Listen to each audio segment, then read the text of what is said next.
they were going to have Jay Cohn give this lecture on heart failure, but they thought they'd have somebody who spent their life studying the discipline give it. So they picked me rather than Dr. Cohn. He's fortunately here. He can take notes. And,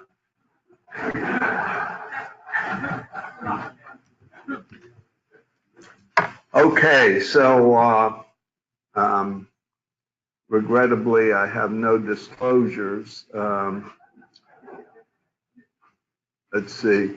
Okay, so I'm going to try to give a practical talk about heart failure, but mostly towards some of the newer data that have come available. So the question is, how do you diagnose heart failure? And we all know how to do that, right? We're all very good at that. There's no problem.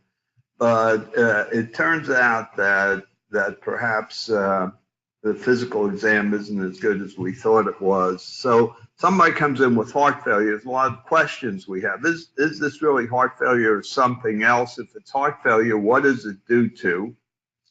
Once we figure that out, what's the optimal treatment? How do we follow the patient? And is the patient compensating or decompensating? So a lot of questions. Now, the physical exam is what we usually turn to, and clearly we all feel like we're very capable of doing the physical exam. Our house staff have basically abandoned the technique, from what I can see. You know, there was a funeral for the physical exam a couple of years ago. It was attended by medical student nurses and younger attending physicians. But this slide, I like to show this slide because you can ask the question, well, what about the sensitivity and specificity? If you look at RALs, only 12 to 23%. S3, 12 to 32%, if anybody can hear an S3 gallop or S4 gallop anymore. Edema, only 10%, interestingly enough. But, you know, when I was in the service in the armed forces, in the emergency room, somebody came in with edema, they'd ask them, is it one leg or two? And if it was one leg, they went to surgery. And if it was two legs, they went to medicine. And that was the degree of expertise at the time. But it's not very helpful. The thing that's most helpful, actually, sorry about that, is the hepatojugular reflux, which almost nobody does anymore. I suspect even Jay doesn't do it very much, although probably he does. But that's the most useful finding, and it's something that's almost completely lost. And I did it to one of our chronic heart failure patients the other day, and they said, what in heaven's name are you doing, pressing on my stomach? They'd never had that done before. But you can appreciate that with a little hepatic pressure, if you see the venous pressure go up, you know that patient's probably volume overload, and it's useful. Clearly, the physical exam is limited. So what else can we do? Well, we can, in this day and age, use biomarkers. A difference between a biomarker and a laboratory test is about $25. And the best biomarkers are the natriuretic peptides.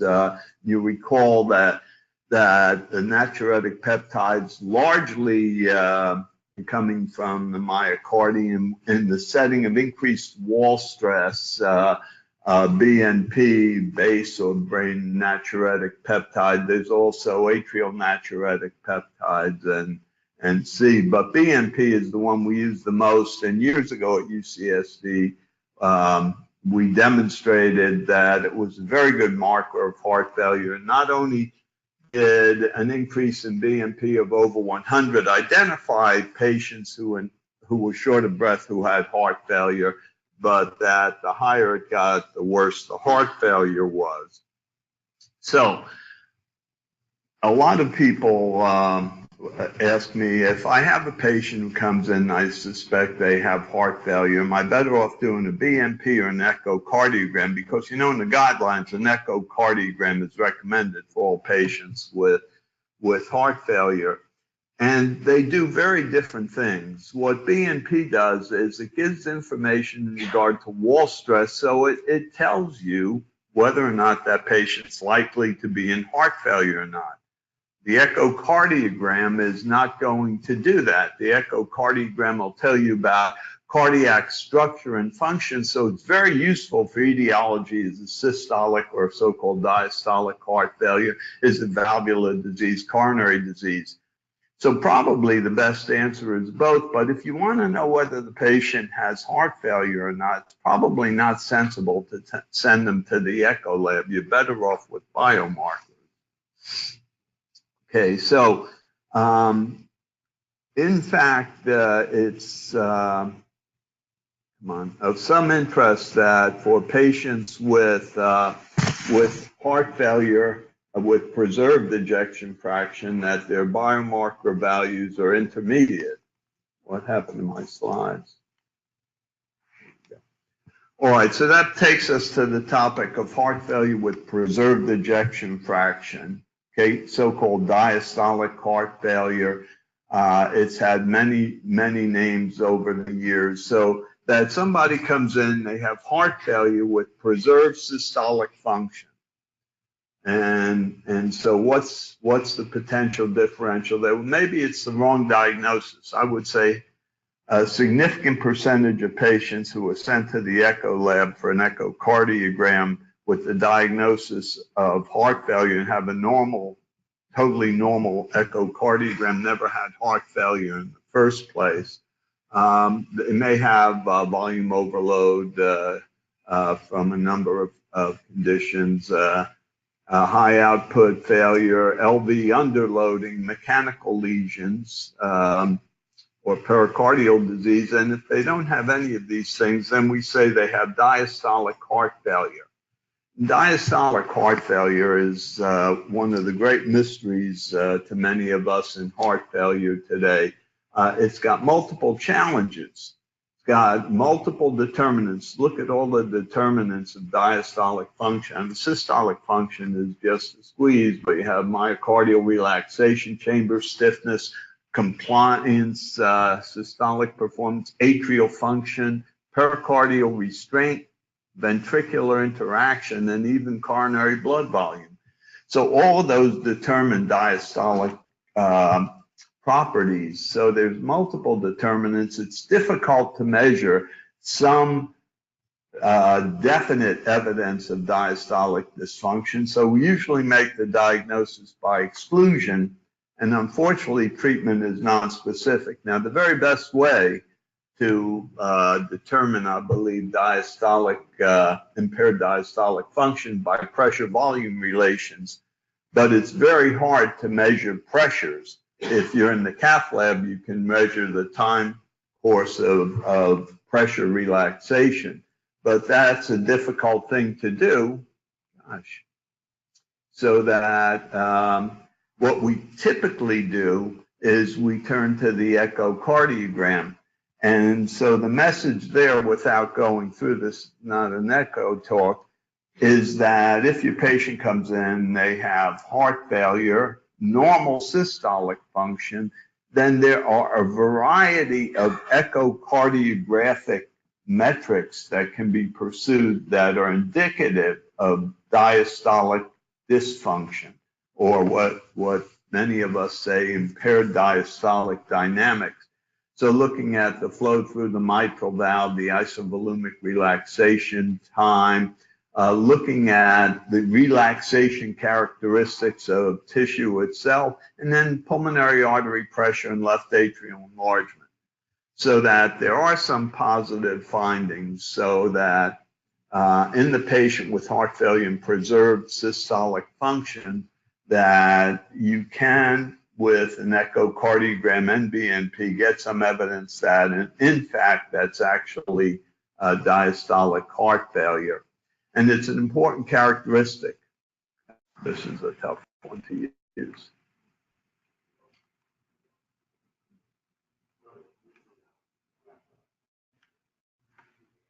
Uh, yeah, I guess. Yep. Oh, we seem to be stuck on this slide, Ryan. Okay, let's see. Here we go. I've got it. Okay, so, I mean, 33 to 50% of heart failure patients actually have preserved ejection fraction. They tend to be older age, female predominance. Hypertension is very prevalent, as is obesity.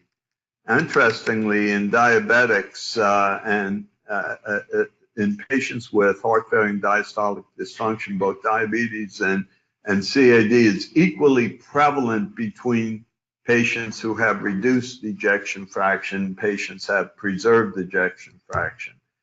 But clearly, in our hospitals, we are seeing more patients with so-called HFpEF or heart failure with preserved ejection fraction. On the left, you see that the prevalence of heart failure with preserved ejection fraction is increasing over the years. And if you look at, in comparison with reduced ejection fraction, which is staying stable or slightly decreasing, there's a marked increase in heart failure with preserved ejection fraction. And while we used to think that this was a benign condition, in this study, you can see that the survival of patients with preserved ejection fraction and reduced ejection fraction was roughly equal. So that diastolic heart failure is very common. It's clearly not a benign condition, but it tends to occur again in an older, heavier set population. So what about the treatment? Well, the treatment is very difficult. It's directed toward provoking factors. Controlling blood pressure and heart rate is very, very important. Diuretics are key. And then there's a question about the value of medications. So here's the treatment for heart failure with preserved ejection fraction, HFpEF. So volumes up increased, you give diuretics, reduce salt, maybe use nitrates. If the patient's hypertensive, you treat that. You try to reduce LVH. You try to prevent ischemia, but these are all non-specific treatments. Reduction in heart rate is clearly a key to prolong diastolic filling time as much as possible. And again, these are the drugs that are typically used for that. A whole host of drugs have been given to try to prevent fibrosis, and none of them really has scored a home run.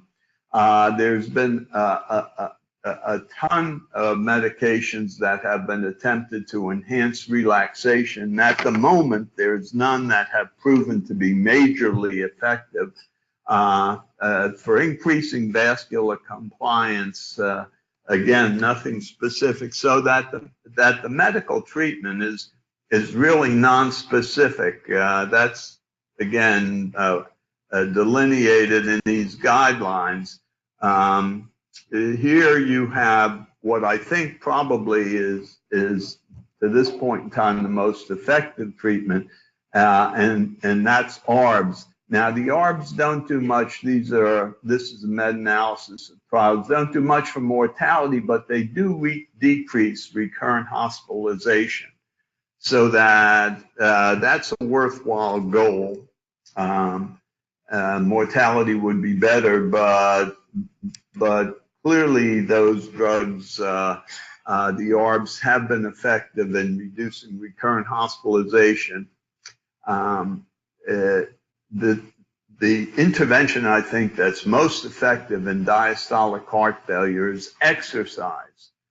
Here's some data when I was still editor of JACC that we published that I think showed some impressive changes in the increase in workload, decrease in echo findings of diastolic dysfunction, and a benefit in patient well-being with exercise. So if you can get the patient to exercise, they improve. It's worked for me in my practice. They start a little bit at a time, but you can get them to exercise, that works. Now, there have been a study, a TopCat study on an aldosterone antagonist for heart failure. And the findings in the overall study were neutral. The aldactone or eplerenone, I'm not sure which one was used anymore, really was not effective. But the principal investigator, Mark Pfeffer, went back afterward, and he eliminated the patients who had been enrolled in Russia or Georgia because many of them didn't fulfill the enrollment criteria. And lo and behold, in the Americas, patients in the United States, in fact, the aldosterone inhibitors were of value. So Mark feels very strongly about this. He uses them regularly. I use them sometime. I think it points out that many of our huge trials, clinical trials that are reported, and influence therapy are performed in patients who live in settings that are totally different than Sarasota, Florida. Bulgaria, Russia, Poland, their access to medical care is very different. This may be one of those situations. So I think it remains unsettled, but given the limited therapeutic options in these patients, often turn to those drugs. Okay, so moving on to heart failure with reduced ejection fraction. You remember that there's stage A, B, C, and D, where A is for patients who are at risk, B, patients who have structural heart disease but no symptoms, C, patients who have symptoms, and then class D, where they have symptoms that are refractory to therapy. And these are the well-known risk factors for heart failure. Not surprising, you've heard about those, and we're at a prevention meeting. And so these are the things that really need to be attacked vigorously. Now, I have not had great success attacking advancing age, but other than that, most of the things are potentially modifiable. And this is a typical course of heart failure, where typically a patient will present with a major illness. The therapy is very aggressive. Then they often enter a long period of time where they're relatively stable, where oftentimes not much is done, then decompensations ultimately leading to refractory failure. And so here's the steps to treatment of heart failure that probably everybody is familiar with: reducing risk factors for A, B, in patients with structural heart disease, doing as much as possible. And then once they develop symptoms, typically we give ACE inhibitors with left ventricular dysfunction, manipulate the diet, and then we go into the devices where you have resynchronization therapy, defibrillators, and at the end stage, periodic inotropes, ventricular assist devices, and transplantation and hospice. So that I would make a pitch that we could learn a lot from our oncology colleagues. Very often when patients have end-stage disease, they're put in hospice, their dignity is preserved, they are relieved of their symptoms as much as possible. We tend not to do that in heart failure, at least in my hospital. We got them on LVADs and rocket fuel and and ventilators and dialysis, and you can't even get in the room. And if they're not candidates for transplantation, I think sometimes the best service we can do for patients is to get them in hospice, totally underutilized in cardiology. The statistics on how many heart patients are referred to hospice from cardiology is amazingly small. So that's a pitch I would make. Diuretics, of course, are important. What's relatively new, I can't say very new, is sacubitril. Gotta have a hard time with that. Sacubitril.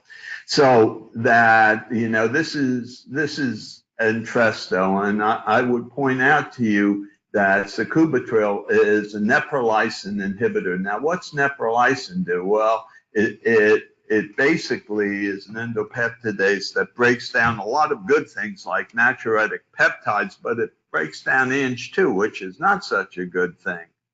So that if you inhibit neprilysin, as sacubitril will, then in fact you'll get a lot of good things, but you get some bad things too.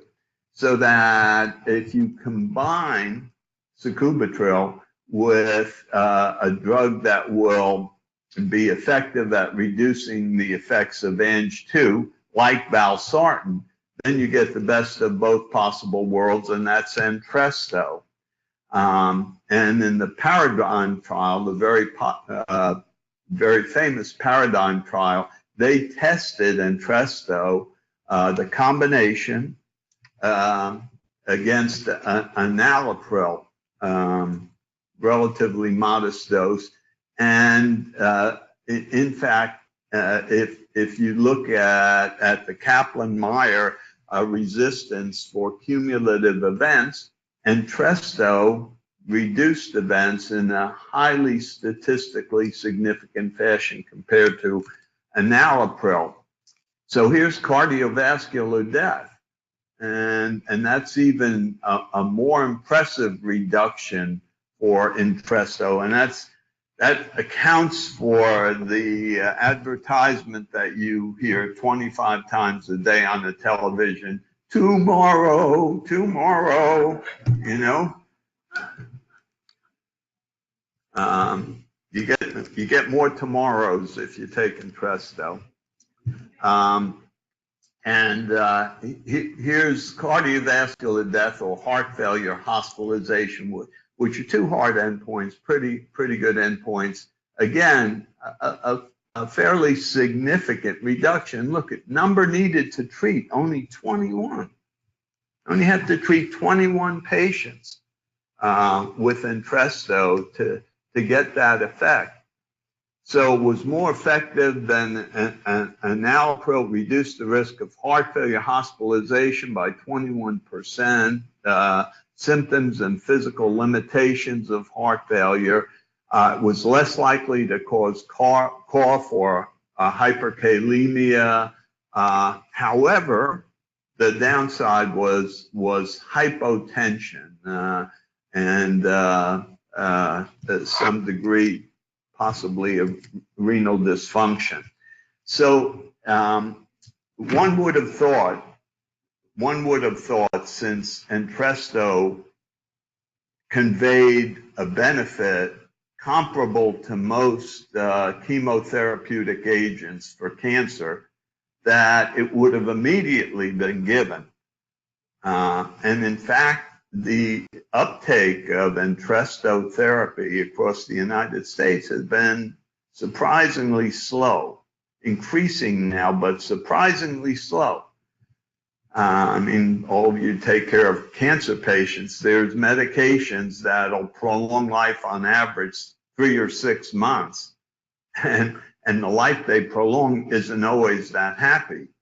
And yet nobody thinks twice about giving those very expensive medicines. But for some reason, we in cardiology had some difficulty with Entresto. In our hospital now, it's kind of patients come in with new onset heart failure. We're prepping them, not with enalapril, but we're prepping them to go directly on Entresto, because the benefits are in the patients with class 3 heart failure, not waiting until everything else has failed and then giving the agent. Now, ivabradine around, and that's again a newer therapy, one we haven't used on a daily basis for a long time, and it blocks the so-called HCN channel. I won't go into the physiology of this, but basically it blocks the channel that's responsible for sodium-potassium transit across the cell membrane, and in doing that slows the heart rate. And in the now famous SHIFT trial, what was demonstrated that while there was no significant change of ivabradine on survival, that it did reduce recurrent hospitalizations. Now, it's a drug that slows heart rate, and in a subsequent paper that we actually again published in JACC, what was shown very nicely was that this benefit accrued almost entirely to patients in whom beta blocker therapy was not able to reduce heart rate sufficiently, either because patients had reactions to it, couldn't take it, or it just didn't work. So that, again, this is, I believe, an underutilized drug in those patients who are on multi-drug therapy for heart failure and continue to have a tachycardia despite maximal beta blocker therapy. Ivabradine, I think, is a very useful agent.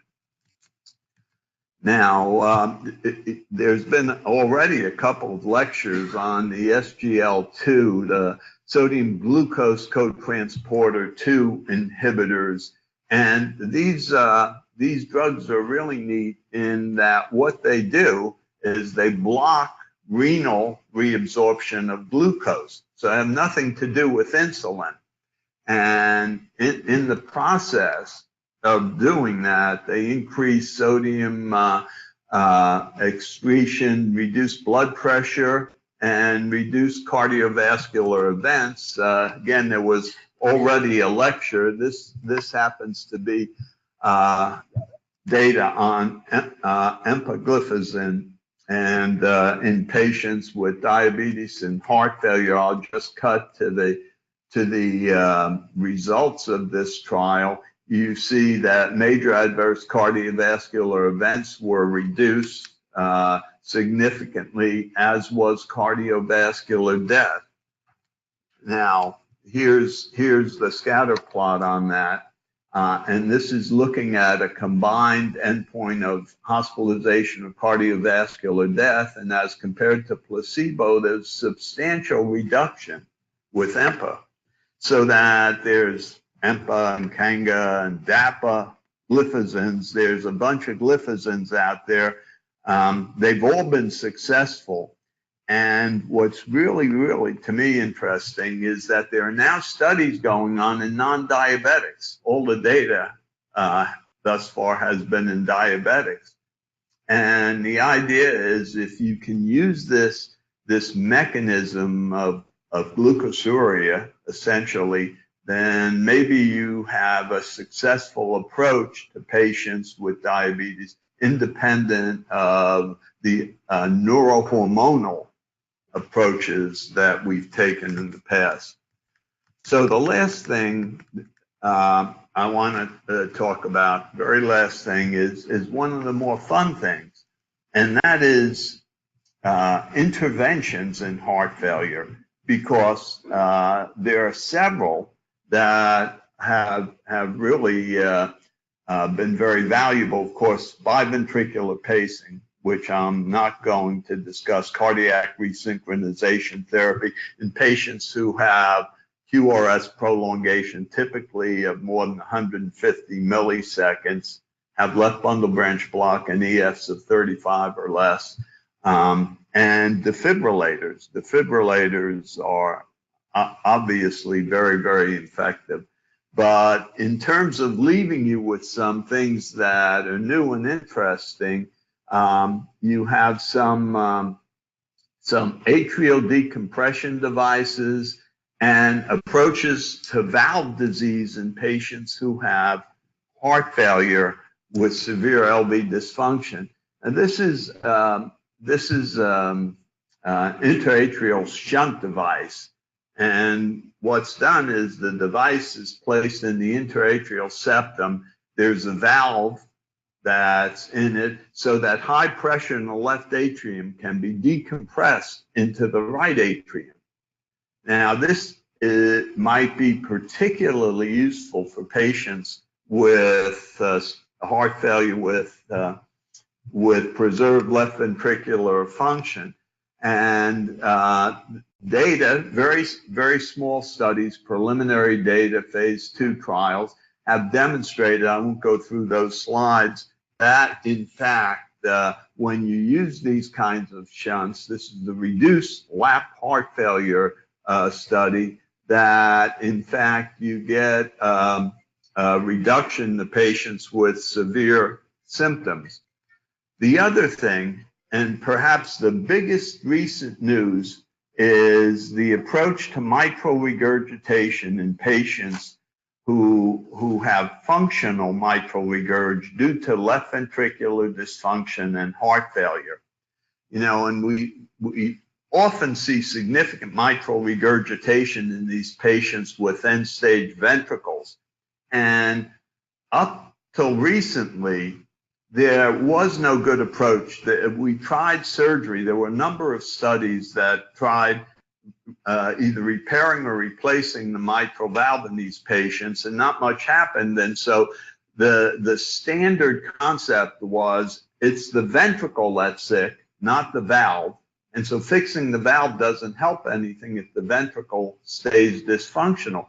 Well, along comes this mitral clip device, which is a catheter device you're probably familiar with. It goes in through a transeptal. It grasps onto the mitral valve and pulls them together so that they coap more effectively.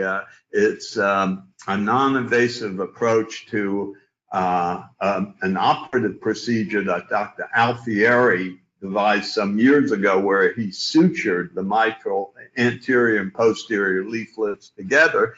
And it proved very effective in degenerative mitral valve disease.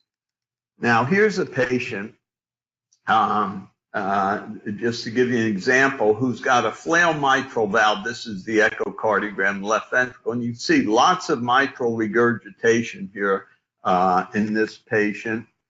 And here's a transesophageal echo showing this flail leaflet. And in fact, there it is in the three-dimensional echocardiogram, and you can see this prolapse scallop coming back there. And so we went ahead and we clipped this patient, and that's what it looked like. Now you've got not one but two mitral orifices, but the valve is much more competent, although you wind up often with low ASD. Well, we knew this was good for degenerative mitral regurgitation, but several months ago, data was presented on patients with heart failure, with severe LV dysfunction, who had mitral regurgitation.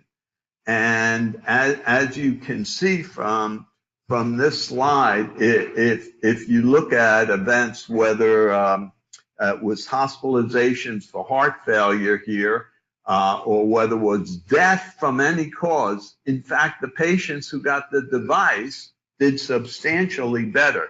Now, we could spend an hour talking about the pros and cons of this study. And there was another study done in Paris where the results were not so positive. But nevertheless, this is a group of patients where we haven't had much to offer in the past. We've done as much as we can to fix their ventricles, and there's nothing left to do there. They have mitral regurgitation. Here's some data. They found that they got a benefit in treating a number needed to treat of 30. Unbelievable. There's almost nothing that's ever been done in these patients with severe heart failure. It's almost too good to be true. so that the jury may still be out on that a little bit, but I would say that at least from our perspective, we are increasingly looking at these end-stage patients with heart failure who have mitral regurgitation, a fair bit of mitral regurgitation functional, and we're clipping them, and the FDA is currently considering approving this device for that therapy.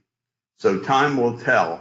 So I've given you a little bit of the most basic heart failure with the hepatojugular reflux, all the way to the gee whiz and wow of an atrial decompression device. There's a lot going on in heart failure, and if I get invited next year, it'll be interesting to see what's come of all this. Thanks very much for your attention.